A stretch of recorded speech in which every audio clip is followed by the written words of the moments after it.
रोमनों की पत्री 10, 9 और 10।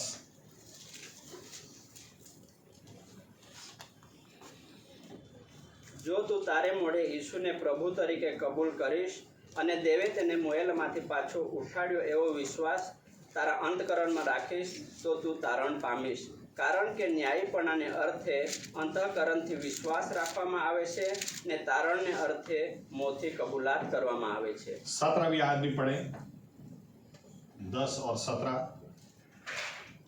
એ પ્રમાણે સંદેશો સાંભળવાથી વિશ્વાસ થાય છે તથા ખ્રિસ્તના વચન દ્વારા સંદેશો સાંભળવામાં આવે છે. ओके, और एक भाग पढ़े, प्रकाशित वाक्य प्रकटीकरण 12 और 11।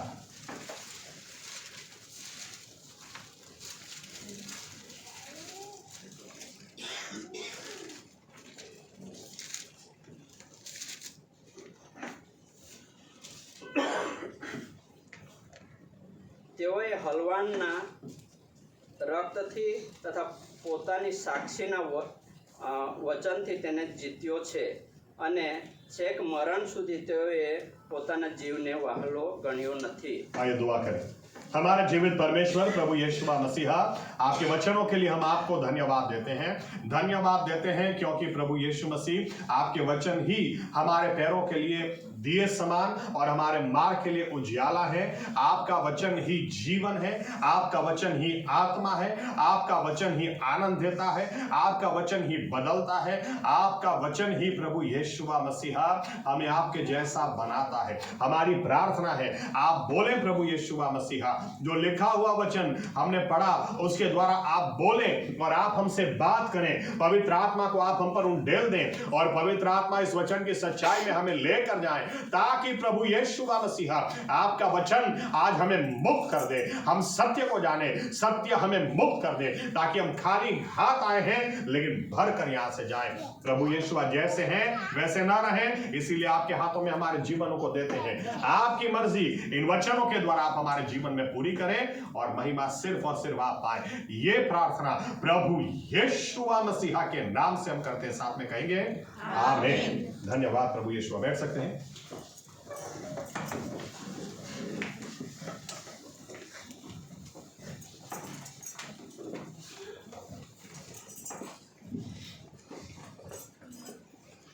मैं थोड़ा सा इस विषय को छू लूं और फिर आगे बढ़ूं अपने ओरिजिनल विषय में। मुझे नेक्स्ट टाइम क्या बोलना है। देखिए, बाइबल हमें यूं बताती है कि इन्होंने शैतान को कैसे हराया, जो स्वर्ग में गए हैं। प्रभु यीशु को धन्यवाद कि बाइबल का परमेश्वर हमें पहले से अपने साथ विराजमान देखता है, पहले से हमें विजयवंत देखता है, पहले से हम इस प्रक्रिया में जा रहे हैं। लेकिन उसने तो बाइबल बताती है यशायाह 46:10 के अंदर, वो आरंभ से अंत को देख लिया, देखने वाला परमेश्वर है, उसको घोषित करने वाला परमेश्वर है। इसलिए एफएसी 2 और 6 के अंदर लिखा है, मसीह यीशु के साथ ऑलरेडी उसके साथ बैठकर राज करते हुए उसने हमको देख लिया है। आमीन। हमारी तकलीफ है हम अपने आप को देख नहीं पा रहे, हम अपने आप को हारा हुआ, थका हुआ, बंधनों में बीमार और हर तरह से बोझ से दबे हुए हम इस तरह से अपने आप को देखते हैं। लेकिन परमेश्वर ने इस रात की सुबह देख ली है, परमेश्वर ने हमको इस पार से उस पार जाते देख लिया। इसीलिए बाइबल हमको अंत पहले से बता देती है, जो स्वर्ग में गए हैं, स्वर्ग में गए हैं लोग, और कौन गए हैं? वो लोग गए जो मेमने के लहू के द्वारा और अपने गवाहियों के वचनों के द्वारा शैतान को हरा कर गए हैं। आमीन। यानी शैतान हारता है। हारता है कैसे हारता है? वो हमारे शब्दों से हारता है और जब मुंह से वचन निकलते हैं उससे हारता है। आमीन। इस वचन को आज मुझे थोड़ा और आगे ले जाना है, लेकिन जो मुझे आज बोलना था उसको थोड़ी खोली इतना छू लूं मैं। आपके शब्द में कोई ताकत नहीं होगी, आपके शब्द में कोई जान नहीं होगी जब पहले मेमने का लहू नहीं होगा। आमीन। आमीन। कई लोग क्या करते हैं, सीधा बाइबल उठाकर बोलने लगते हैं, यहोवा मेरा चरवाहा है, मुझे किसी चीज की घटी नहीं। अरे भाई, कौन से यहोवा की तुम बात कर रहे हो जिसके साथ तुम्हारा रिश्ता ही नहीं है, ना तुम्हें नम्रता है, ना गुनाहों को कबूल किया। पहले लहू आता है, उसके बाद में तुम्हारे शब्द में ताकत आएगी। आमीन। शब्द में ताकत तो स्केवा के बच्चों ने भी डालने की कोशिश की और जाकर कहा, जो पौलुस जो यीशु के नाम से प्रचार करता है वो यीशु के नाम में तुम्हें कहते हैं निकल जा, लेकिन दुष्ट आत्माओं ने क्या कहा, पौलुस को भी जानते हैं और हम यीशु को भी जानते हैं, लेकिन तुमको नहीं जानते हैं। आमीन। तो पहले क्या आता है, पहले हमारा समर्पण, पहले अपने याकूब 4 और 7, पहले अपना जीवन परमेश्वर को अधीन कर दो, फिर शैतान का सामना करो तो वो भागेगा। आमीन आमीन। पहले सीधा बाइबल उठा के जोर जोर से बोलने से आप झूठ इतना बोलते हैं, व्यभिचार में है, पाप में है, इधर का उधर उधर का इधर करते हैं, फिर सोचते हैं कि मेरे बोलने से सामर्थ निकलेगा। अरे सामर्थ निकलेगा ही नहीं, कोई दुष्ट आत्मा निकलेगी नहीं, कोई बीमार चंगा होगा नहीं, कुछ भी काम नहीं होगा, क्योंकि पहले आपका जीवन का ठिकाना नहीं है, पहले परमेश्वर के साथ का रिश्ता ही नहीं है। आमीन आमीन। पहले लहू आता है। तो इस विषय पर मुझे नेक्स्ट टाइम बोलना है, इसलिए आज वापस सेकंड सब्जेक्ट में मैं जाता हूं। हमारे मुंह से जो निकलता है, बाइबल हमें यूं बताती है, हम उद्धार भी नहीं पाते जब तक मुंह से नहीं बोलते। बाइबल क्या बताती है, हृदय से आदमी विश्वास करता है, लेकिन मुंह से जब कबूल करता है, यीशु मसीहा को प्रभु कबूल करता है, परमेश्वर ने सही में उसको मुर्दों में से जिंदा किया, तब वो उद्धार पाता है।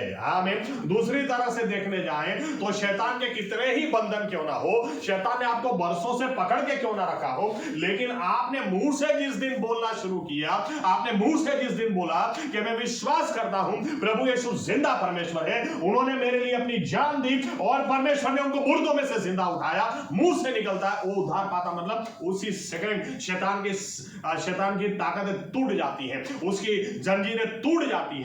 यानी मुंह से जो निकलता है, मुंह से अगर परमेश्वर का वचन, मुंह से अगर परमेश्वर की बात, मुंह से विश्वास की बात जब निकलती है तो शैतान हारता है। आमीन आमीन। आप ये सोचे, उद्धार के दिन हो सकता है हमारा जीवन इतना खराब था, इतने बुरे हालात में हम लोग थे, बोलना भी नहीं आता था, प्रार्थना करना भी नहीं आता था, लेकिन उस दिन अगर हम झुक गए और उस दिन हमने कहा प्रभु यीशु मेरे गुनाहों को माफ कर दीजिए, मुझे एक मौका दीजिए, आंख में आंसू हो, आंसू ना हो, शायद फीलिंग हो, फीलिंग्स भी अगर व्यक्त नहीं कर सकते तो हृदय से विश्वास करके बोला होगा, तो आप सोचे शैतान ने जन्म से लेकर आज तक आपको बंधन में, किसी को 15 साल, किसी को 25 साल, किसी को 40 साल बंधनों में रखा, लेकिन एक आदमी जो घुटनों पे जाता है और कबूल करता है मेरे गुनाह मुझे माफ कर दे प्रभु यीशु, मुझे आप आपके लहू से धो दे प्रभु यीशु, मुझे इसी वक्त आपका बेटा बेटी बना दे प्रभु यीशु, 1 मिनट भी शायद न लगे, लेकिन जब वो घुटनों पे जाकर उठता है, 12 बजे घुटनों पे गया, 12-1 को उठा, शैतान की ताकत टूट गई, खत्म हो गई,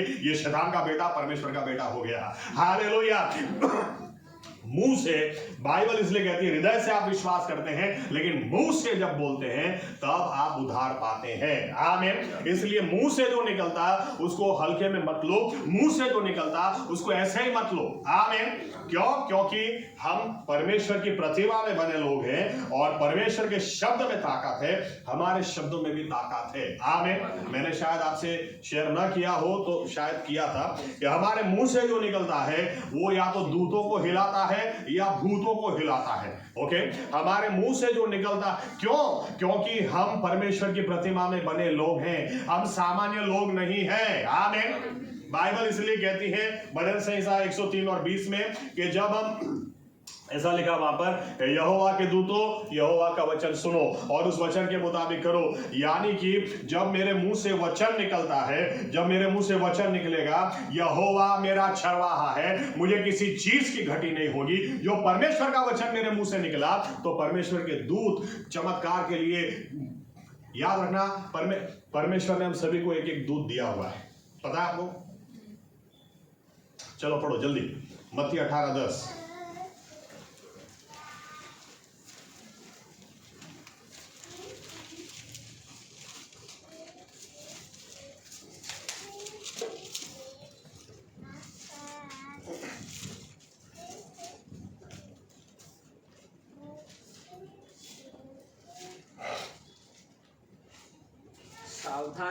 સાવધાન રહો કે આ નાનાઓમાંના એકને તમે ન વખોડો, કેમ કે હું તમને કહું છું કે આકાશમાં તેઓના દૂત મારા આકાશમાંના બાપનું મોં સદા જુએ છે। ओके, ये भी पढ़ा। अभी और एक पढ़ो, हिब्रू पहला अध्याय सबसे आखिरी आयत, हिब्रू इब्रानी पहला अध्याय सबसे आखिरी आयत।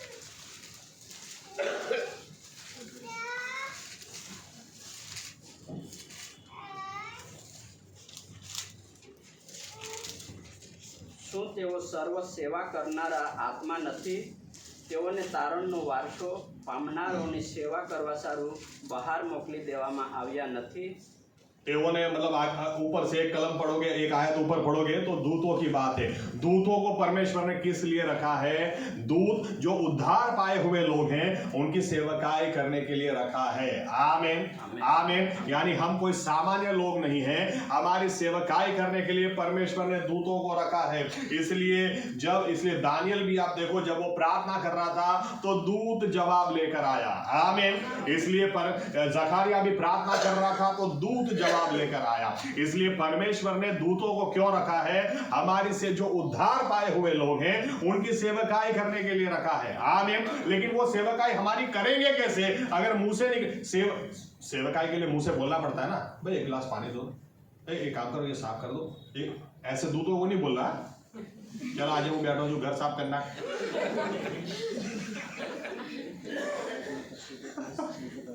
ऐसी सेवकाई करने के लिए परमेश्वर ने नहीं रखा है, क्योंकि वचन क्या बोलता है? यहोवा के दूतों यहोवा का वचन सुनो, तुम्हारे मुंह से कुछ भी निकलेगा तो उसके लिए भूत है। ओके, दूतों को काम पे लगाना है तो वचन बोलो।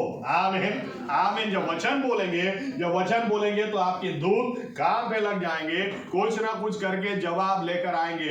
आप वचन बोलोगे कि यहोवा राफा, तो मुझे चंगा करने वाला परमेश्वर है। जब मुंह से आप बोलोगे तेरे कोड़ों की मार से मैं चंगा हो चुका, तेरे घाव से मैं चंगा हो चुका। जब आप मुंह से बोलोगे, हृदय से आदमी विश्वास करता है, लेकिन जब मुंह से बोलता है तब छुटकारा पाता है, तब उद्धार पाता है, तब परिवर्तन आता है। आमीन आमीन। और मुंह से जो वचन है, वचन के अलावा आप मुंह से बोलोगे तो फिर भूत काम पे लग जाएंगे।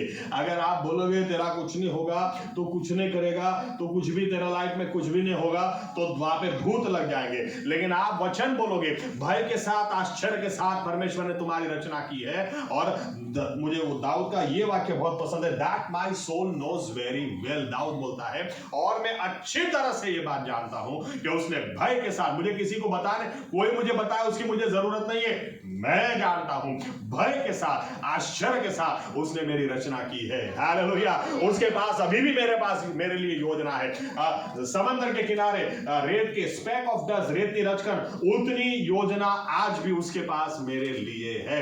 मुंह से बोलो, अगर मुंह से बोला ही नहीं होता तो ये लिखा ही नहीं गया होता।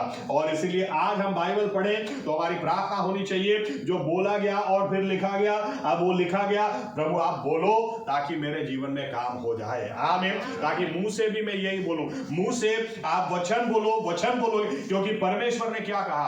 बाइबल हमें बताती है, कुछ बातें मैं रिपीट कर रहा हूं। बाइबल हमें बताती है कि पहले उत्पत्ति पहला अध्याय ही अगर आप देखोगे तो परमेश्वर ने हालात को बदलने के लिए बोलना शुरू किया। आमीन।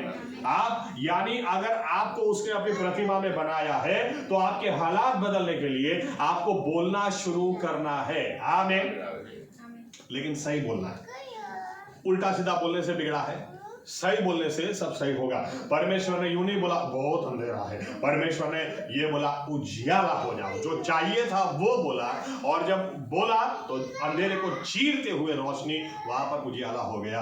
आमीन आमीन। इसलिए आपके हालात, आपके सामने जो पर्वत खड़ा है, हमारा काम कैसा है पता है? यीशु मसीह ने बोला इस पर्वत के तुम कहो कि उखड़ जा, और हम प्रभु तू पर्वत हटाना, अरे तू बोल प्रभु तू पर्वत हटाना। मैंने 3 दिन फास्टिंग किया, प्रभु 3 दिन को, प्रभु 1 महीने से नॉनवेज बंद कर दिया, प्रभु तू पर्वत को हटा, अरे तू बोल तो हटेगा।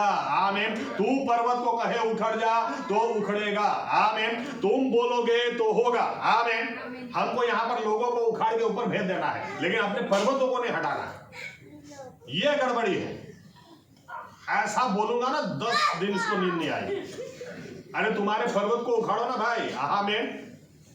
दूसरों को उखाड़ते खुद उखड़ जाएंगे, और फिर भी सोचेंगे मेरा प्रभु मेरी सुनता नहीं है। अरे तुम प्रभु का सुनते नहीं हो, तुमको प्रभु ने कहा तुम अपने पर्वत से बात करो, ये तुम्हारा पर्वत नहीं है। आमीन।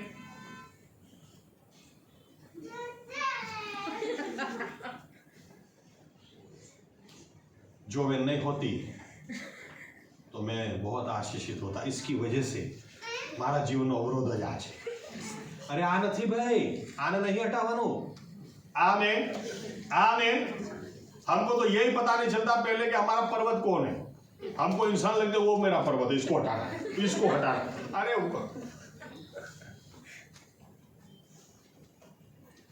इसलिए मैंने कहा परमेश्वर से बार बार कहे मुझे लड़ना सिखाओ, मुझे सही बोलना सिखाओ। आमीन। मुंह से अभी भी ठीक नहीं निकल रहा, मुंह से अभी भी कुछ भी निकल जाता, अभी आप मुझे बोलना सिखाओ। और फिर लोगों को प्रश्न होता है प्रभु देखता नहीं है। अरे वो देख रहा है, तुमने बोला वही है। यहाँ तक कि मत्ती 12:37 में लिखा है, न्याय के दिन तुम्हारे मुंह से जो निकला उसी से तुम्हारा न्याय होगा, और तुम्हारे मुंह से जो निकला उसी से तुम अन्यायी भी ठहरोगे, धर्मी भी ठहरोगे, अधर्मी भी ठहरोगे। मुंह से क्या निकलता है। आमीन। इसलिए मुझे नेक्स्ट संदेश देना है, मुंह से क्या निकलता है, इसके लिए दिमाग ठिकाने होना चाहिए, क्योंकि दिमाग ठिकाने नहीं होगा तो मुंह से कुछ भी निकलेगा। आमीन। इसलिए परमेश्वर का वचन बोलता है कि उसकी शांति हमारे दिलों और दिमाग को भर दे, इस तरह से भर दे। क्यों भर दे? ताकि मुंह से उल्टा सीधा नहीं निकले। आमीन, आमीन। एनीवे, शब्द बनाते वापिस। इसलिए बार बार हमें अपने आप को याद दिलाना है, जो मुंह से निकलता है वो बीज के समान है। मुंह से जो निकलता है वो फल लेकर आएगा। सही बोलेंगे तो सही, गलत बोलेंगे तो गलत। आमीन। इसलिए विश्वासी व्यक्ति को प्रैक्टिस करनी है हर रोज। आप अगर आप विश्वास को भी बढ़ाना चाहते हैं, कई बार जिंदगी निकल जाती है 10 साल 15 साल 20 साल वही के वही, पहले थे वही के वही, अभी भी वही भाषा, अभी भी वही व्यसन, अभी भी वही आदत, क्योंकि कबूलात कभी बदली नहीं। कबूलात नहीं बदली तो परिणाम भी नहीं बदला है। कितनी बार बोलते हैं पढ़ेगी छोड़ दो, पढ़ेगी छोड़ दो, दारू छोड़ दो, ये छोड़ दो, अच्छी बात नहीं है, अच्छा परिणाम नहीं आएगा। लेकिन हमारे चर्च के लोग कैसे पता है, नहीं मैं तो 7वें माल से कूदूंगा तो भी मेरा प्रभु मुझे कुछ होने नहीं देगा, और अगर हुआ तो हम लोग फरियाद करेंगे, क्यों मैं मर गया, 7वें माल से मैं भले कूद गया लेकिन तूने मुझे क्यों नहीं बचाया। अरे यीशु मसीह खुद भी नहीं कूदा, शैतान ने बोला तो। आमीन। जब बोलते हैं क्यों छुटकारा नहीं मिलता है, क्योंकि इनके शब्द ऐसे बोलते, क्यों दारू ने। आपके लिए बोलना आसान है, 40 साल से मैं पी रहा हूं,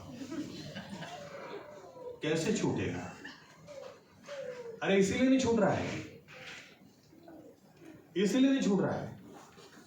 पड़ी की खाते बोलते पड़ी की छोड़ दो, अच्छी बात नहीं है, पड़ी की छोड़ दो, सिगरेट फूकना छोड़ दो, अच्छी बात नहीं है।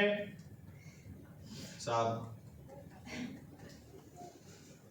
छोड़ दें, कैसे छोड़ दें, फिर होता नहीं है। सिगरेट फूकते तो ही होता है, पड़ी की डालते तो ही होता है। अरे तो पहले कैसे होता था, हाँ? पहले कैसे होता था। ऐसा बोलते ना, इसीलिए छूटता नहीं। लेकिन अगर वचन को अच्छी तरह से पढ़े, और वचन को पढ़े और बोले, जो मुर्दों में से जिंदा कर सकता है, 4 दिन का मरा लाजरस जिला सकता है, अंधों को जो रोशनी दे सकता है, 40 साल से लंगड़े को भी यीशु नासरी के नाम में वो चलने लगता है, तो ये मेरा परमेश्वर है। इसको कुछ इंसान को नामुमकिन है, इस परमेश्वर को कुछ भी नामुमकिन नहीं है। जो मुझे सामर्थ देता है उसकी सहायता से ये भी मैं छोड़ दूंगा। आज जो मेरी कमजोरी है, कल वो मेरी ताकत बन जाएगी। यूं बोलोगे तो होगा। आमीन। 10 साल से होता नहीं है, होता नहीं है, होता नहीं है। कुछ लोग तो यहां तक अपने आप को इतना होशियार, साहब दिन में 20 पड़ी की खाता था, आज 2 बार जाता हूं तो 2 ही बार लेता हूं। तो कौन सा दूध तुम्हारे जीवन में काम करेगा, 2 बार लेते हो। अपनी गाड़ी के अंदर डालो ना, पेट्रोल की गाड़ी है, 2 बार डीजल डालो दिन में, चलेगा क्या। बाइबल कहती है परमेश्वर का मंदिर है। आमीन। बाइबल कहती है हमारे लिए कुछ भी नामुमकिन नहीं है। लेकिन मुंह से क्या, चलो पढ़ो मरकुस 9:23 क्या लिखा है, मरकुस 9 और 23।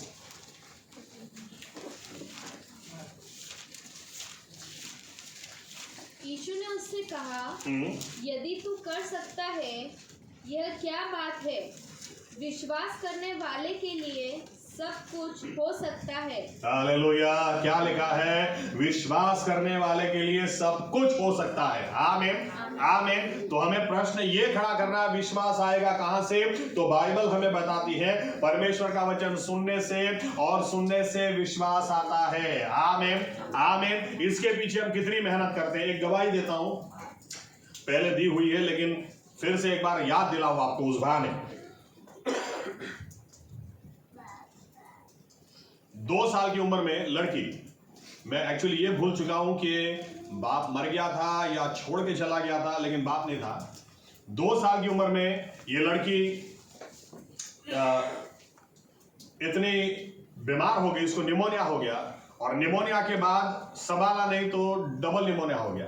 और जब डबल निमोनिया हो गया तो दोनों पैर इस लड़की के खत्म हो गए। डॉक्टर ने कहा उसकी मां से, ये लड़की कभी भी चल नहीं पाएगी। उसकी मां ने उसी वक्त डॉक्टर को देखते हुए कहा, चलने की क्या बात कर रहे साहब, मेरी लड़की एक दिन दुनिया की सबसे फास्टेस्ट रनर होगी, सबसे तेज भागने वाली लड़की होगी। और माँ को लगा, डॉक्टर को लगा बावरी हो गई है, कुछ भी बोलती है, जब लड़की चल ही नहीं पाएगी, दोनों पैर डबल निमोनिया की वजह से खत्म हो चुके हैं, कहां से दौड़ेगी? डॉक्टर ने बोला ठीक है ले जाओ। इस माँ ने, ये माँ विश्वासी थी, इसने अपने परमेश्वर के बारे में बच्ची को बचपन से बताना शुरू किया। कई लोग क्या करते हैं पता है, लड़की के बाल बनाएगी, फिर बोलेगी बेटा ये तो मैं हूं जो तेरे बाप के साथ इतने साल बिताए, दूसरी कोई होती ना 2 दिन भी तेरे बाप के साथ नहीं रुकता। तो हड़कलास आदमी है, क्या बताऊं तुझे, तेरे बाप के साथ मैं रह रही हूं, दूसरा कोई नहीं रहेगा। हाँ, मैंने कितना सहन किया तुम्हें क्या बताऊं बेटा। लेकिन इस माँ ने तय किया कि मैं अपनी बेटी को ये बताऊंगी कि मेरा परमेश्वर कैसा है। ये अपनी बच्ची को साइड में रखकर उसको बाइबल सिखाती और उसको बताती कि देखो बेटा ये हमारा परमेश्वर है, ऐसा हम ब्लेस।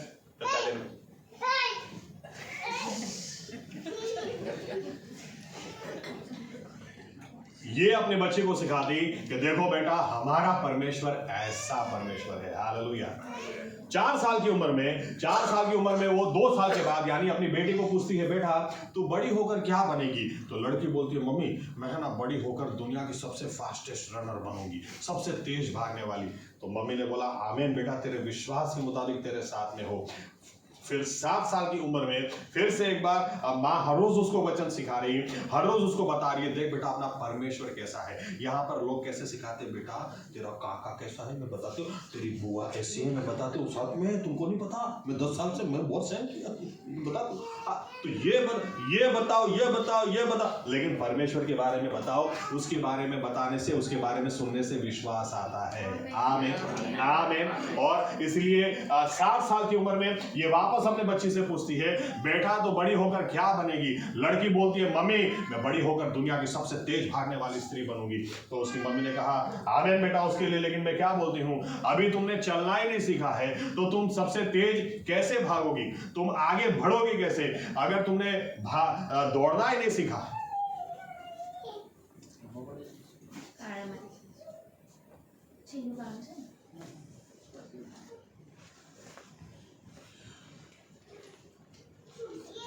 तो एक काम करो बेटा, मैं तुम्हारे लिए ब्रेसेस लेकर आती हूँ। उसको दोनों पैरों में ब्रेसेस पहनाए और उस लड़की को बोला कि थोड़ा चलना तो करो, जब चलोगी नहीं तो दौड़ोगी कैसे? तो लड़की ने ब्रेसेस पहनकर थोड़ा थोड़ा ऐसे ऐसे करके चलना सीखा। 9-10 साल की उम्र में वापस माँ उसको पूछती है, बेटा मुझे बताओ तुम आगे चलकर क्या करोगी, आगे चलकर क्या बनोगी? तो वो बताती है, मम्मी मैं दुनिया की सबसे तेज भागने वाली औरत बनूंगी, तो स्त्री बनूंगी। तो मम्मी ने कहा आमीन। तो मम्मी ने कहा, बेटा एक काम करो, अगर तुम्हें तेज भागना है तो पैरों में से ब्रेसेस तो निकाल दो। तो पैरों में से ब्रेसेस निकाल दिए और फिर लड़की ने बिना उसके ऐसे ऐसे चलना शुरू किया। 11-12 साल की उम्र में माँ बोलती है, बेटा स्कूल में दौड़ में भाग तो लो, क्योंकि जब दौड़ में भाग ही नहीं लोगी तो जीतोगी नहीं तो आगे कैसे बढ़ोगी? तो लड़की ने बोला ठीक है। तो स्कूल में स्पोर्ट्स डे के दिन वो लड़की नाम लिखवाती अपना कि मैं रनिंग में पार्ट लूंगी। तो सब लोग उसकी मजाक उड़ाते, बोले अरे हम लोग 10 बार जाके वापस आ जाएंगे तब भी तू पहुंची नहीं होगी। तो बोलती है कोई बात नहीं, वो तो आज की बात है, लेकिन कल तुम देखना मैं तुम सबसे तेज भागूंगी। और ऐसा करते करते 14 साल की उम्र में ये अमेरिका में नंबर 1 रनर थी। 16 साल की उम्र में इसको ओलंपिक्स में भेजा गया। ये 1960 का ओलंपिक्स 1960 में इसका नाम विल्मा, इसके लिए आप गूगल भी कर सकते हैं। और जब इसको ओलंपिक्स में भेजा गया तो ऐसा माना जाता था कि फर्स्ट रनर वो जर्मनी की आएगी। वो 2 साल से आ रही थी, 2 बार से आ रही थी, सभी रिकॉर्ड उसके नाम थे, इसलिए सभी लोग ये सोच रहे थे फर्स्ट नंबर तो वही आएगी, सेकंड थर्ड नंबर कौन आता है देखते हैं। लेकिन इतिहास इस लड़की ने बना दिया। जब बंदूक की गोली फूटी, ये इस तरह से दौड़ी कि इतना ही नहीं कि फर्स्ट आई, सारे वर्ल्ड रिकॉर्ड तोड़ दिए और नया रिकॉर्ड इसने बना दिया। दूसरे दिन न्यूज़पेपर में, हर न्यूज़पेपर में हेडलाइन थी कि इसकी कहानी थी, जो लड़की कभी चल नहीं सकती थी, आज दुनिया की सबसे तेज भागने वाली लड़की वो बन गई। वो पेपर लेकर अपनी बेटी को लेकर मां गई डॉक्टर के पास और डॉक्टर को जाकर बोला कि डॉक्टर आपको मेरी बेटी याद है क्या? डॉक्टर ने बोला सॉरी मुझे तो याद नहीं है, लेकिन इसने कहा कि आपने बोला था मेरी लड़की कभी चलेगी नहीं, उसके दोनों पैर खत्म हो चुके थे, लेकिन मेरे परमेश्वर ने उसको आज इतनी हिम्मत, ताकत, बल दिया कि आज वो अमेरिका की नहीं पूरी दुनिया की सबसे फास्टेस्ट, सबसे तेज भागती लड़की है। लेकिन ये ऐसे ही नहीं होता है। आप बीज क्या बोते हैं? परमेश्वर, आप चाहते हैं बड़ा चमत्कार, आप चाहते हैं मेरा पर्वत हट जाए, आप चाहते हैं मेरी समस्या हल हो जाए। आपका विश्वास अगर कम पड़ रहा तो विश्वास कैसे बढ़ेगा? परमेश्वर मसीह यीशु की बात सुनने से और सुनने से ही विश्वास बढ़ता है। हालेलुया। और ये सुनने से, देखो सुनना और बोलना एक दूसरे से जुड़ा हुआ है। आमीन। हम लोग वेडनेसडे प्रेयर मीटिंग में एक व्यक्ति के लिए प्रार्थना कर रहे हैं, मेरे ख्याल से जयमीन नाम है लड़के का। हम लोग, वो बहरा है और बहरा है इसलिए बोल नहीं पा रहा है, इसलिए हम लोग प्रार्थना कर रहे हैं कि वो सुनता हो जाए, क्योंकि सुनता हो जाएगा तो बोलता होगा, क्योंकि सुनना बहुत जरूरी है। बेटा पापा, बेटा बोल पापा, वो सुनता होगा तो बोलने की कोशिश करेगा। आमीन। इसीलिए यीशु मसीह ने और एक बात कही, तुम किसका सुनते हो, तुम क्या सुनते हो, उसका बहुत ख्याल रखो, क्योंकि तुम जो सुनते हो वही दिल में भरता है और वही मुंह से बाहर आता है। आमीन, आमीन। इसीलिए हमारी जीवन की बड़ी जवाबदारी है, हम किसका सुनते हैं। अगर आपको चर्च में भी कोई ऐसा लगे ना, इस आदमी से 2 मिनट बात करने में मजा नहीं है, विश्वास जो है वो भी खत्म हो जाएगा, तो क्रॉस मार दो ऐसे लोगों के ऊपर, और बाहर भी ऐसे लोगों के ऊपर क्रॉस मारो। अपनी संगति ऐसे लोगों के साथ में रखो जिनकी बातों सुनने से आपका विश्वास बढ़ता है। आमीन। आपका विश्वास बढ़ता है। क्यों? क्योंकि आपके आगे पर्वत खड़ा है, आपको उस पर्वत को हटाना है, आपकी समस्या का हल आपको चाहिए, आपको आपकी प्रार्थना के जवाब चाहिए, इसलिए आपको कदम उठाना है। आमीन, आमीन। वर्षों बीत गए लेकिन हमको इंटरेस्ट नहीं, हमको मसीह की बात में इंटरेस्ट नहीं है। हमको इंटरेस्ट क्या है पता है? रुचि लाग तो नहीं खेला करो, शांत हो, हमको ये बातों में इंटरेस्ट है। हमको इधर का उधर, उधर का इधर मिल जाए तो हमको शांति मिलती है, नहीं तो तब तक पेट में गुदगुदी होती है। और फिर जीवन ऐसे ही बीतता जाता है, ना कोई गवाही हमारे पास होती है, ना कोई ऐसी हिम्मत से किसी के सामने बोलने वाली बात होती है। इसलिए फिर हमको क्या बोलना पड़ता है पता है? हम लोगों के आगे क्या बोलते हैं? देखो एक काम करो, मैं ना बजिंदर सिंह की एक गवाही दिखाता हूं। क्यों? क्योंकि मेरे पास तो है नहीं, मेरे तो है नहीं कोई गवाही। देखो मेरे पास्टर से आपकी बात कराती हूं। क्यों? क्योंकि मेरी कहां गवाही है।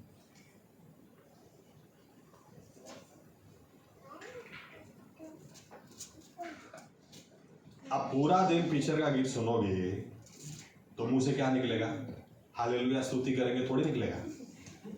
आमीन।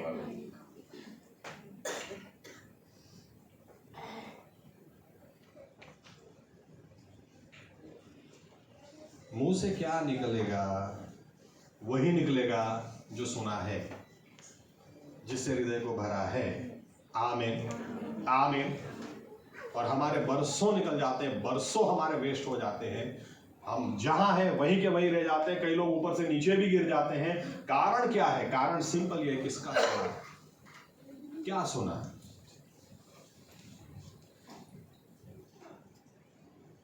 हमारे शब्द में कितनी ताकत है, एक विश्वासी के शब्दों में कितनी ताकत है।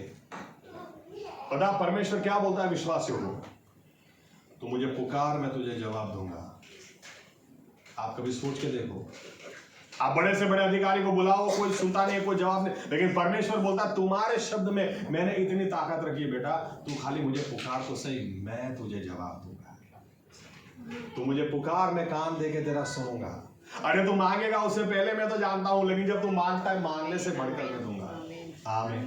तू पुकार तो सही।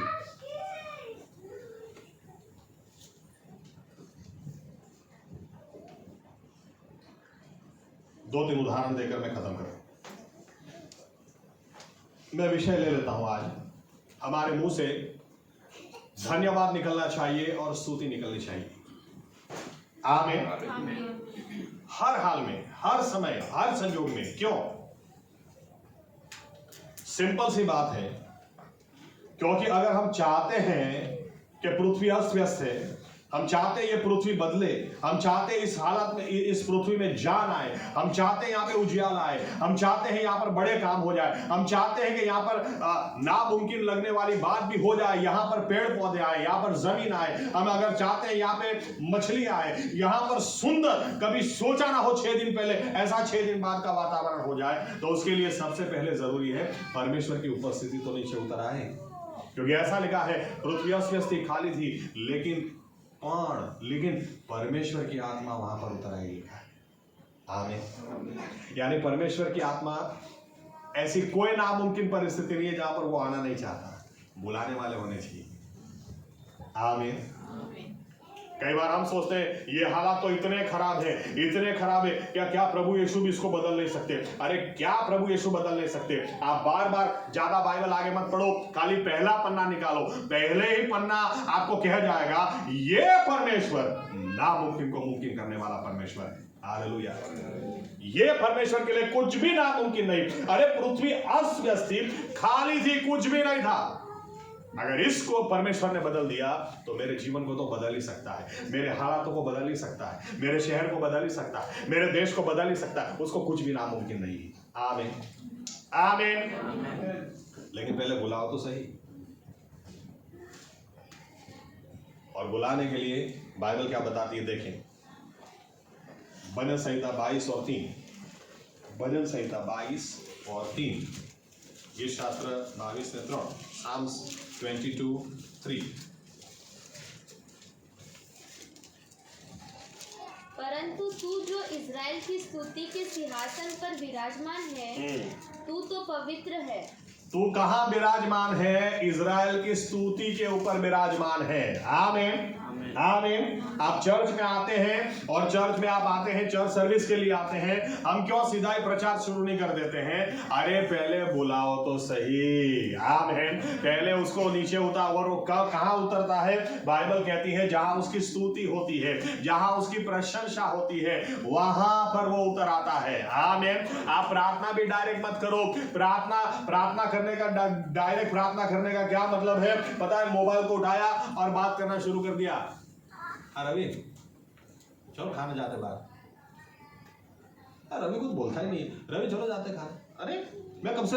अरे पहले लॉक खोलो मोबाइल का, रवि नाम ढूंढो, डायल करो, जब फोन लगेगा वो उठाएगा, फिर आप बात करो। आमीन। आमीन। हम यहाँ पे डायरेक्ट शुरू पड़ जाते हैं, प्रभु मेरे को नौकरी चाहिए, प्रभु। अरे पहले उस बुलाओ तो सही। वो कहाँ उतरता है? जहां उसकी स्तुति होती है। आमीन। आमीन। इसलिए शादी में अजीब दास्ता है, ये गाने से वो उतरता नहीं। आमीन। वो अजीब कुछ होता है। हाँ। मुझे नहीं पता क्या, सारी सृष्टि के मालिक तुम ही हो, अजीब दास्तां डेफिनेटली या गाने वाला भी अजीब है, और जिनकी शादी होने वाली आपको थोड़े ही समय में पता चलेगा इसका जीवन भी अजीब है। सब अजीब। क्योंकि किसको बुला रहे हो? ये बाइबल का परमेश्वर अजीब दास्तां गाने से नहीं आता, उसकी प्रशंसा करो, वो उतर आता है। आमीन। आज तक लोग पागलों की तरह कॉन्सर्ट में जाते हैं। ये क्या पता वो पागल लोग है, अपना BTS है, और मैं मेरी बच्ची को बोलता भी, वो स्ट्रे किड्स, वो वागरी ऐसे बाल नींद में से खड़े होकर सीधा गाने लगते हैं, नहाए धोए है कि नहीं पता नहीं, और लोग इनका गाना सुन के नाचते हैं। अब नाचने वाले को पूछो कि तेरा कैंसर गया क्या, उसको पूछो कि तेरे मन में शांति आई क्या, तेरे बैंक में कुछ पैसा आया क्या, ऊपर से उधर जाने के लिए कोल्ड प्ले आ रहा है ना, कोल्ड प्ले जनवरी में कुछ आ रहा है कि कैंसर हो गया, मुझे नहीं पता, 2.5 लाख 3 लाख रुपया। अरे 2.5 लाख 3 लाख रुपया दे के उधर जाके ऐसे हिल के वापस आने का, किसकी लाइफ पे चेंज हो गया। कौन आगे बोल सकता है मेरा जीवन कोल्ड हो गया था? कोल्ड प्ले को सुन के हॉट।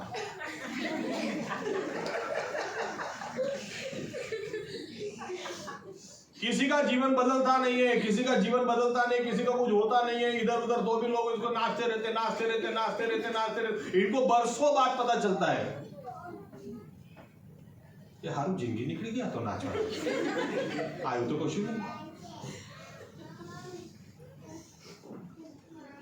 और आप ज्यादा मुंह से कुछ मत बोलो। आप घर के अंदर कोई नहीं, कोने में आप हालेलुया परमेश्वर की उपस्थिति होता है। आमीन आमीन आमीन। आपके मुंह में इतनी ताकत परमेश्वर ने डाली है। वो बोलता है मुझे पुकारो तो सही, मुझे पुकारो तो सही। आमीन। स्तुति उसको नीचे उतार ले आती है, और जब वो नीचे उतर आता है फिर कुछ ऐसा कैसा नहीं रहता है। आमीन। अगर वो नीचे उतर आया, जब वो नीचे उतर आया, लिखा है फिर बाद में उसने बोलना शुरू किया उजियाला हो जाओ। आमीन। पहले उसको उतार तो लाओ, फिर आप वचन निकाल कर बोलो अब ये यहोवा मेरा चरवाहा है, मुझे किसी चीज की घटी नहीं होगी। अब अगर ये परमेश्वर मेरे साथ में है तो मैं मृत्यु की छाया की खाई से चलूं तो भी मैं किसी बुराई से डरूंगा नहीं, क्योंकि ये परमेश्वर मेरे साथ में है। आमीन। मैं उसके आंखों की पुतली हूं, उसने मुझे हाथों में बना के रखा। माँ अपने दूध पीते बच्चे को छोड़ सकती, ये मुझे कभी नहीं छोड़ेगा। अरे उसको पहले बुलाओ तो सही, फिर बोलो। आमीन। और उतरेगा कैसे? इसलिए घर के अंदर आप स्तुति आराधना के गीत भी बजाओ, आप साथ में खुद भी गाओ। और अगर आप चाहते हैं मेरी प्रार्थना का मुझे जवाब मिले, तो अगर आप 1 घंटा प्रार्थना करते हैं या 1 घंटा करना चाहते हैं, तो मैं यूं कहूंगा 50 मिनट तक आप स्तुति आराधना करो, धन्यवाद दो। मूसा क्या बोलता है? धन्यवाद देते हैं उसके आंगनों में आओ। क्यों? क्योंकि धन्यवाद हमको परमेश्वर के करीब ले जाता है। ज्यादातर लोग क्या प्रार्थना करते? मेरे आंसू तू देखता नहीं है, वो कहता मगर देखता नहीं है। अरे वो देख रहा है भाई, आप देखते नहीं हो। उसके करीब आने का रास्ता धन्यवाद और स्तुति है। आमीन। धन्यवाद के साथ उसके आंगनों में आओ, उसके फाटकों में आओ। धन्यवाद देते उसके करीब जाना है, और जब प्रशंसा करते वो उतर आता है। और जब वो उतर आता है फिर आप वचन बोलो, फिर आप प्रार्थना करो, फिर उसको बताओ। आप 50 मिनट तक प्रार्थना, आप 50 मिनट तक मांगो मत, 50 मिनट तक उसको स्तुति करो, प्रशंसा करो। देखो स्तुति उदाहरण के तौर पर आपको चंगाई की जरूरत है, लेकिन आप 50 मिनट चंगाई मत मांगो। आप 50 मिनट तक प्रभु तो राजाओं का राजा, प्रभु का प्रभु है। प्रभु आप तो नामुमकिन को मुमकिन करने वाले। प्रभु आप तो लाजरस को भी 4 दिनों से मुर्दा उसको जिंदा करने वाले। आप पवित्र परमेश्वर हैं। दूत दिन रात आपकी स्तुति करते हैं, पवित्र पवित्र पवित्र। आप जब 50 मिनट तक ऐसा बोलोगे, आपका विश्वास इतना बढ़ जाएगा, क्योंकि आप बोलते हैं, आप सुनते हैं। आमीन। और वचन सुनने से, परमेश्वर की स्तुति करने से वो उतर आता है। और परमेश्वर की स्तुति जब आप करते हैं, आपके कान में ये बात पड़ती है, आपका विश्वास बढ़ता है। और जब विश्वास बढ़ता है, आखिरी 10 मिनट आपकी कैसे जाएगी पता है? आपकी आखिरी 10 मिनट ऐसे जाएगी कि प्रभु यीशु मैं तो मरूंगा नहीं, लेकिन मैं जीऊंगा और तेरी महिमा को मैं प्रकट करूंगा। अभी आप और मैं तुझे धन्यवाद देना चाहता हूं कि तुमने मुझे चंगा कर दिया है, क्योंकि तुम्हारे लिए कुछ भी प्रभु नामुमकिन नहीं है। तेरे कोड़ों की मार से, घाव से मैं चंगा हो चुका हूं। हालेलुया। पहले उसको उतार लाओ, डायरेक्ट मांगो मत। पहले फोन का लॉक खोलो, फिर उसका नंबर निकालो, इसको डायल करना है, फिर रिंग बजने दो, फिर वो सामने वाला उठाएगा, फिर बात करो। पहले स्तुति करो। आमीन। इसलिए चर्च में बोलते हैं, चर्च में मैं कई बार से दुखी भी हो जाता हूं, क्योंकि चर्च में आप आते हो तो आपको पता होना चाहिए कि साथ में मिलकर जब स्तुति करते हैं, परमेश्वर अपनी आत्मा को उंडेल देता है। आप सीधे खड़े रहते हैं, मेरा दिमाग खराब हो जाता है, गाते नहीं है, मुझे इतना दुख होता है। अरे आप मुंह से आप बोलते, वहीं पर परमेश्वर उतर आता है। आमीन। कब्रिस्तान में लोगों को भूत का डर लगता है। अरे कब्रिस्तान में चले जाओ, कब्रिस्तान में जाकर बोलो राजाओं का राजा, प्रभुओं का प्रभु, अरे वो उतर आएगा। आमीन। कौन सी जगह, कौन सा कोना आप चुनो, वहां जाकर आप उसकी स्तुति करो, वो उतर आएगा। आमीन। इसलिए यहां पर तो ऐसे स्तुति आराधना होनी चाहिए। मैं तो एक तरह के सोचने भी लगा कि अच्छा वो अंकल आंटी नहीं आए, जो नए आने वाले थे। अरे स्तुति आराधना का समय मतलब धमाचकड़ी का समय होना चाहिए। क्यों? क्योंकि मैं गाऊंगा तो मेरा परमेश्वर उतर आएगा। आमीन। और वो उतर आएगा तो आज पृथ्वी कितनी ही अस्वस्थ क्यों ना हो, जीवन कितना ही अस्वस्थ क्यों ना हो, कितनी ही समस्याएं क्यों ना हो, इसी जीवन को लोग एक दिन देखने आएंगे कि मुझे आपकी गवाही बताओ, मुझे आपसे आपकी गवाही सुननी है, मुझे आपसे सुनना है क्या परमेश्वर ने कैसे इतना बड़ा काम कर दिया। और हम कहेंगे देखो इस तरह से हुआ। आमीन आमीन। उन्होंने अपने मुंह से निकलते शब्दों के द्वारा, गवाही के शब्दों के द्वारा शैतान को हराया। शैतान को अगर हराया जा सकता है यानी कोई समस्या टिक नहीं सकती है। आमीन आमीन। निर्णय लें, निर्णय मुंह से कुछ भी नहीं निकलेगा। और मैं बार बार बोलूं 1 जनवरी को शायद मैं नहीं होऊंगा, लेकिन 30 को शायद होऊंगा, तभी भी वचन यही दूंगा। बार बार फिर से एक बार याद दिलाऊंगा, ये नया साल परमेश्वर ने जो दिया, मुंह से जो बोलेगा, मुंह से जो बराबर बोलेगा, मुंह से जो सही बोलेगा, उसके लिए संपूर्ण नई शुरुआत डबल अनुग्रह के साथ परमेश्वर ने देने का वायदा किया है या आंकड़ा बताता है। आमीन आमीन। तो अभी तक कुछ भी हो गया उसके लिए अगर जैसा चाहिए था नहीं हुआ, हम पश्चाताप करें, कहीं ना कहीं हमारे शब्दों ने बिगाड़ा है। इसलिए मैं कई बार बोलता हूं नाम भी रखो तो बराबर रखो। मुझे तो समझ में नहीं आता बच्चे का नाम कोई लल्लू कैसे रख सकता है। तो लल्लू बनेगा ना, फिर क्या बनेगा? लल्लू पूरे दिन ए लल्लू साहब, लल्लू लल्लू लल्लू बोला, वो भी लल्लू, ये भी लल्लू लल्लू, कैसे? क्योंकि आप पूरा दिन क्या सुन रहे हैं? लल्लू लल्लू लल्लू लल्लू लल्लू, चारों बाजू से लल्लू, तो लल्लू बनेगा। फिर लोग प्रश्न पूछेंगे ये लल्लू क्यों बना? अरे आप कैसे नाम रख सकते हैं? नाम तो बराबर रखो। आमीन। क्योंकि मुंह से जो निकलता है ये असर करता है। विश्वासी को तो शब्दों का महत्व पता होना चाहिए। कुछ नहीं समझ में आता तो चुप रहो, उल्टा सीधा कुछ मत बोलो। आमीन।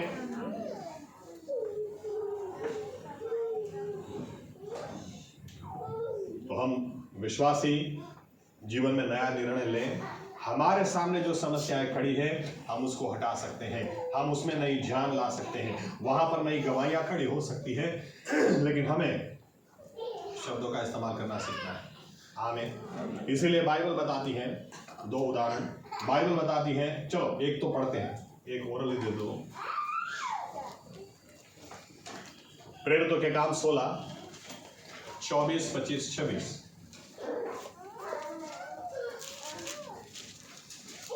उसने ऐसी आज्ञा पाकर उन्हें भीतर की कोठरी में रखा और उनके पांव काट में ठोक दिए। आधी रात के लगभग पौलुस और सिलास प्रार्थना करते हुए परमेश्वर के भजन गा रहे थे और कैदी उनकी सुन रहे थे। इतने में एकाएक बड़ा भूकंप आया, यहाँ तक कि बंदीगृह की नींव हिल गई और तुरंत सब द्वार खुल गए और सबके बंधन खुल पड़े। दारोगा जाग उठा। चलेगा। बाइबल बताती है पौलुस और सिलास को मार मार के जंजीरों में जकड़ दिया, लेकिन ऐसे समय भी क्या लिखा है? ये स्तुति आराधना कर रहे थे। अब 50 बार ये वचन दिया होगा, 50 बार सिखाया होगा, लेकिन फिर भी हमारे चर्च के लोग क्या करेंगे बताएं? तूने मेरा हाथ तोड़ा, मैं तेरा पूरा जीवन तोड़ दूंगा। स्तुति तो नहीं करूंगा, नहीं, बाद में देखेंगे। और जब ऐसा वचन देते हैं, आमीन, प्रेज द लॉर्ड, आइए निर्णय ले। हाँ प्रभु, हर समय मैं आपको धन्यवाद दूंगा, इनटू ब्रैकेट वो समय को काट के।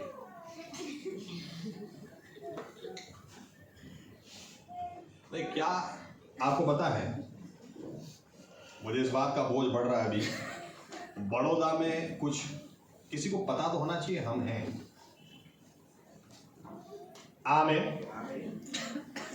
कब पता होगा कि हम हैं?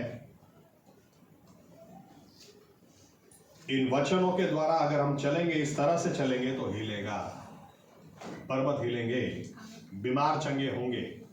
इधर का उधर करने की बजाय परमेश्वर का राज्य उतर आएगा, बड़ा काम होगा। आमीन आमीन।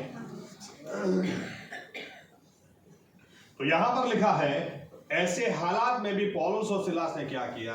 स्तुति आराधना की और प्रार्थना की, ऐसे हालात में भी। और हुआ क्या परिणाम? परिणाम वही हुआ जो होता है बाइबल का, परमेश्वर स्तुति पर विराजमान होता है। लिखा है परमेश्वर की उपस्थिति उतर आई। हालेलुया। और परमेश्वर की उपस्थिति उतर आई, फिर पृथ्वी अस्त व्यस्त नहीं रहती है, फिर ऐसे के हालात नहीं रहते हैं। लिखा है भूकंप आया क्योंकि परमेश्वर उधर उतर आया और इनकी जंजीरें खुल गई।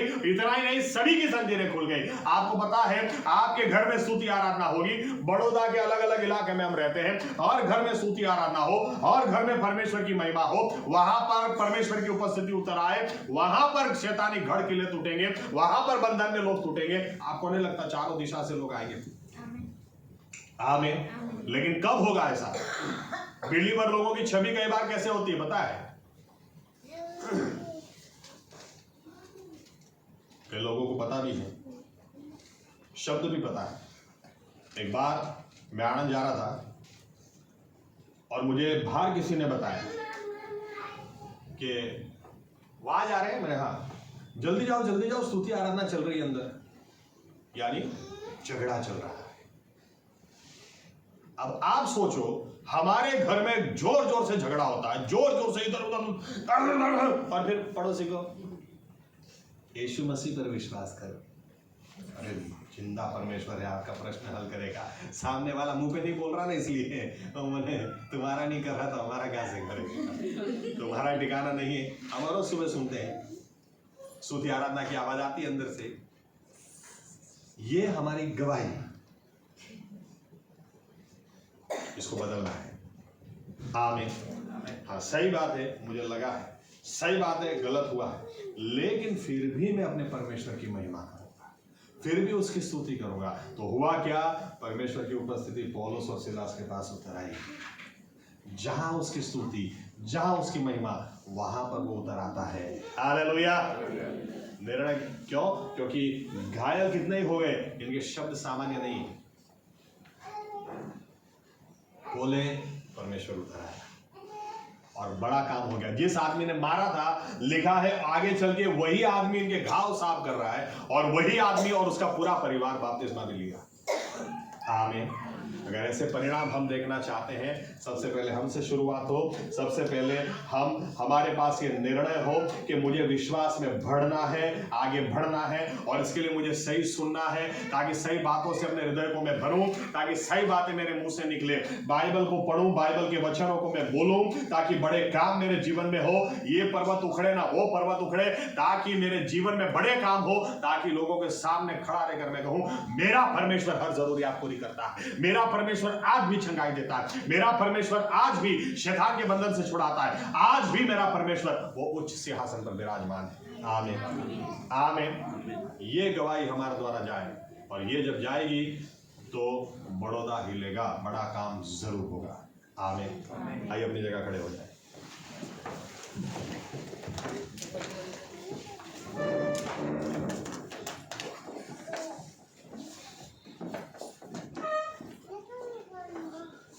फिर से एक बार हम अपने जीवनों के बारे में सोचें, अपने शब्दों के बारे में सोचें, क्योंकि बाइबल कहती है इन शब्दों के द्वारा न्याय के दिन हम धर्मी ठहरेंगे, इन शब्दों के द्वारा अधर्मी ठहरेंगे।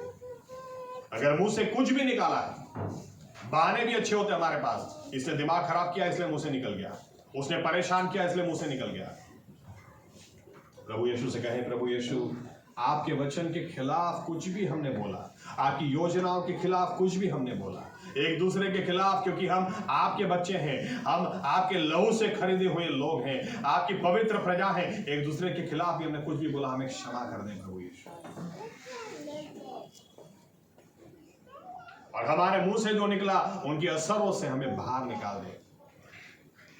जो कुछ भी उल्टा सीधा निकला उसके असरों से हमें बाहर निकाल दें और हमें अनुग्रह दें, ताकि आज से आपके वचनों को हम पढ़ें, आपके वचनों को पढ़ें, और वचनों को पढ़े उतना ही नहीं, वो वचनों को सुने और वचनों को सुनकर हमारा विश्वास बढ़े, और जब विश्वास बढ़े हम मुंह से बोलें, जब मुंह से बोलें वापस हमारे कान सुने, वापस विश्वास बढ़े, वापस विश्वास बढ़े, वापस विश्वास की बातें हम करें। ये चक्कर चलता ही चला जाए, और जो आज हमारे लिए नामुमकिन कल वो मुमकिन हो जाए। प्रभु यीशु, आज जो पर्वत हटने रहा कल उखड़ के चला जाए, आज जो गोलियात गिरने रहा कल खत्म कर दे हम उसको आपकी सहायता से। प्रभु यीशु,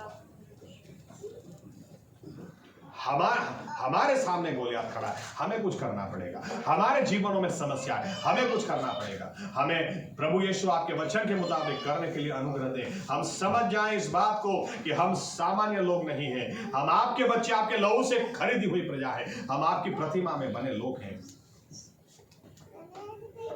और जब इस तरह से हम करते जाएं, हमारा विश्वास इतना बढ़ता चला जाए कि मरकुस 9:23 में जो लिखा, जो विश्वास करता उसके लिए कुछ भी नामुमकिन नहीं। हमारे जीवन में बड़ी बड़ी गवाहियां खड़ी हो प्रभु यीशु, हमारे हालात अद्भुत रीति से बदले, ताकि आपको महिमा मिले, आपको महिमा मिले, आपके नाम की बड़ाई हो प्रभु यीशु। और इसके लिए हमें जहां से शुरुआत करनी, हम हर समय आपको धन्यवाद देंगे, हर समय हम आपकी स्तुति करेंगे, क्योंकि वो करने से हम आपके करीब आएंगे, वो करने से आप हमारे करीब आओगे। और जब आप आओगे तो हमारे हालात वैसे के वैसे नहीं रहेंगे, हम बदलेंगे, छुटकारा पाएंगे, शंगाई पाएंगे, और बड़ी गवाहियां खड़ी होंगी और महिमा आपके नाम को मिलेगी। ऐसा ही हम सभी के साथ में हो, ये प्रार्थना प्रभु यीशु मसीह के नाम से करते हैं, आमीन।